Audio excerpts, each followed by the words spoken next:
అంటే ఎప్పటినుంచో శక్తి, గౌరవం, జీవనానికి చిహ్నం.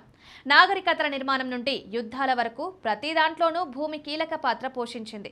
ఇప్పుడు మన దేశం మొత్తం విస్తీర్ణం సుమారు 32,87,000 చదరపు కిలోమీటర్లు. కానీ ఈ భూమిలో ఎక్కువ భాగం ఎవరి ఆధీనంలో ఉందో తెలుసుకోవాలని అందరికీ ఆసక్తిగా ఉంటుంది.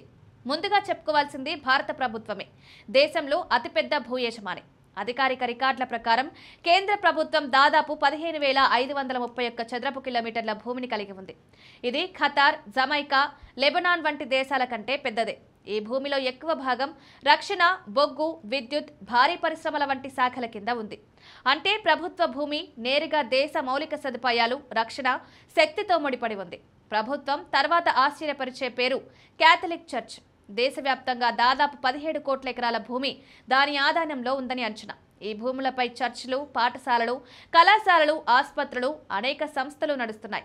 ముఖ్యంగా విద్య, ఆరోగ్య రంగాల్లో చర్చ్ పెద్ద పాత్ర పోషిస్తోంది. తర్వాతి పెద్ద భూ యజమాని వక్ఫ్ బోర్డు. ఇది మసీదులు, మదర్సాలు, శ్మశానాలు, ఇతర ఇస్లామిక్ విరాళాలను నిర్వహించే సంస్థ. దేశవ్యాప్తంగా 6 లక్షలకు పైగా ఆస్తులు దీని ఆధీనంలో ఉన్నట్లు అంచనా. వీటిలో చాలా భూములు ముస్లిం రాజుల కాలంలో ఇచ్చినవే. మొత్తానికి అధికారిక రికార్డులు పూర్తిగా అందుబాటులో లేకపోయినా ప్రభుత్వంతో పాటు మత సంస్థలు దేశంలో అతిపెద్ద భూ యజమానులుగా ఉన్నాయని స్పష్టంగా తెలుస్తోంది.